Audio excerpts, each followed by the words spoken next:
Today I'm taking you to 7 London spots only locals know, and obviously there are hundreds around the city, which is why I'm going to be focusing on South London, Peckham, Dulwich and Brixton in particular. This is the area I've been living in for the past 2 years, so I know it really well, and I'm super excited to share it with you. In order to get around, I'll be using a Brompton bike, and I'm going to show you how you can win one of your own. But before that, let's hop on and drive to our first location.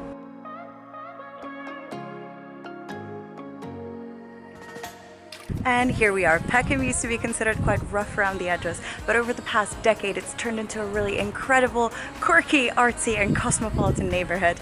Before we go on our tour, let me quickly tell you a little more about this Brompton bike deal. Until the 16th of July you can enter a raffle on CharityStars.com, who are giving away a Brompton bike, helmet and travel bag. You can enter for just £10 and the proceeds go to charity, hence the name Charity Stars. This particular campaign is supporting an organisation called War Child, which works with children affected by conflict in places like Syria, the Central African Republic and Afghanistan. So even if you don't win, you'll be supporting a really worthy cause. The link is in the description below, so go check it out. Alright, back to Peckham and more specifically Copeland Park. The complex was conceptualized as a way to bring local creatives together and give them a space to share their crafts with the public. Currently there's a ceramics shop, a yoga studio, a record shop, a rooftop film club, a Palestinian pop-up restaurant, a gym, a fashion store and Kampai, the UK's first sake brewery.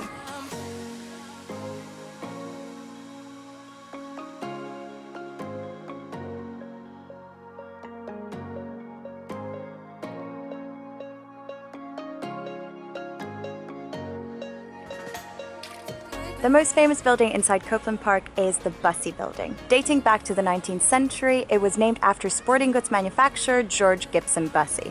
This is where they made cricket bats, which were used by the likes of W.G. Grace, one of the most famous cricketers in history. Right around the corner from Copeland Park, you will find Peckham Levels, a really cool converted car park. It's set to reopen on June 21st, but you can still visit now by booking a yoga session or a table in the food hall. There's also Frank's, arguably the coolest rooftop bar in all of London, with some of the most incredible views of central London.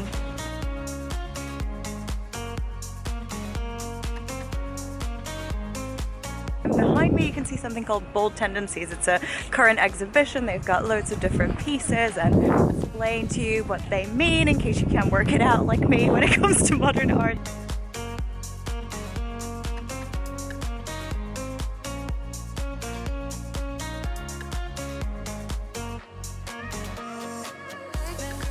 And there behind me is Frank's proper. You can get food, you can get drinks, and it's open from 11 a.m. until 11 p.m. So if you wanted to spend the entire day here, you could. But most importantly, what you come to Frank's for is the view.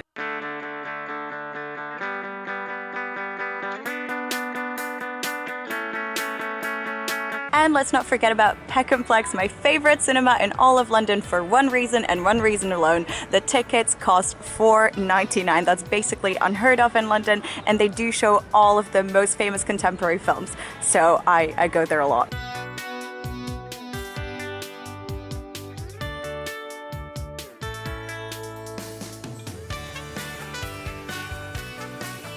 Okay, now let's get on our bikes again and head to our next destination, Nunhead.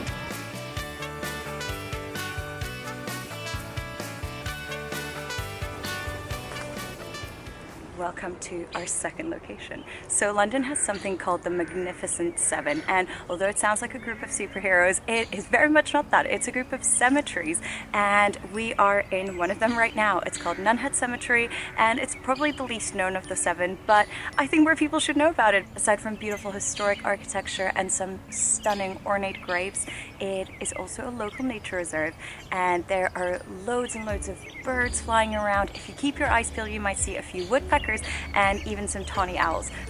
I like to come here when I want to think and reflect because it's so peaceful and quiet and green, and you really feel like you're miles and miles away from London. Although there's one spot where you can actually see St. Paul's. I'm going to take you up there right now.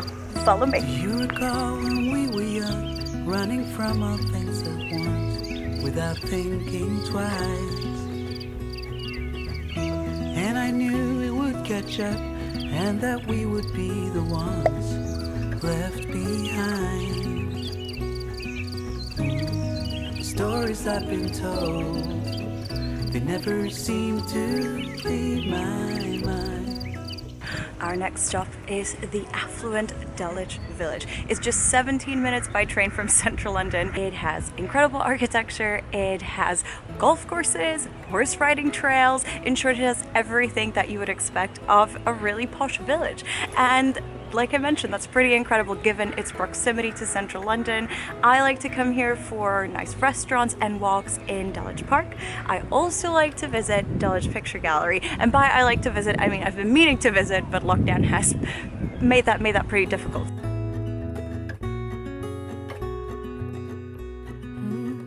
And I still wonder where you are, and if you found a way out from the dark. The stories I've been told.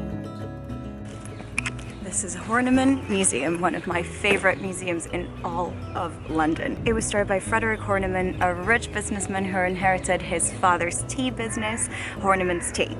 According to him, he built the museum to bring the world to Forest Hill and provide an opportunity for people from all walks of life to see and learn about global craftsmanship.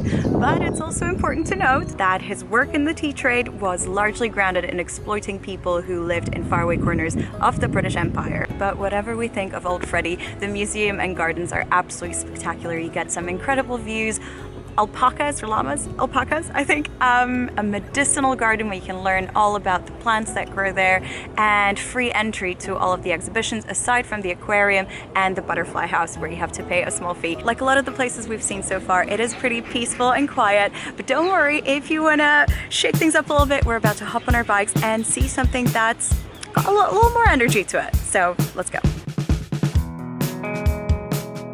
Very soon we're going to come up to Brockwell Lido, and not only can you go swimming there, it's also a stunning historic structure and has a really cute cafe overlooking the pool.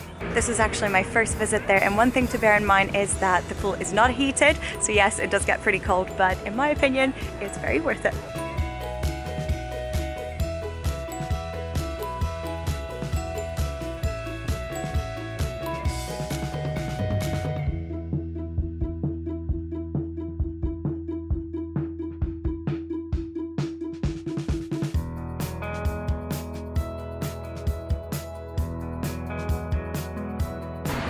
Welcome to Brixton. Brixton is our final stop, but we do have two sites here, and this is our first.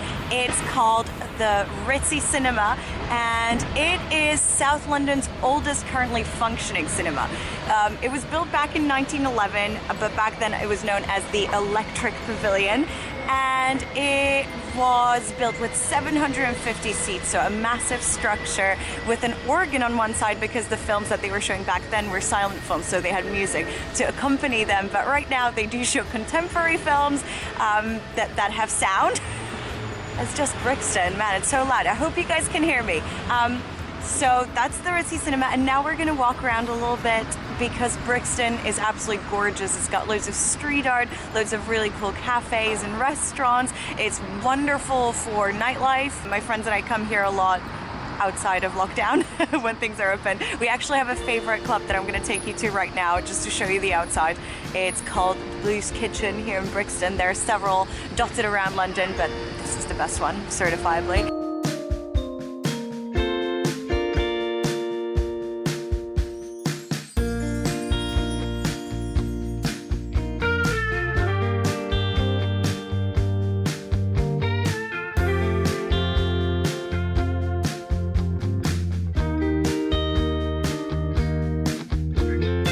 The thing I love most about Brixton is just how diverse it is. Similar to Peckham, where we started, it has a hugely international population, which is reflected in all the shops, and especially the food. Speaking of food, I'm going to take you to our last location now, which is Pub Brixton. It's a really, really cool space that has 55 independent shops, ranging from food to fashion designers. There's a community barber shop, and there's even a youth radio.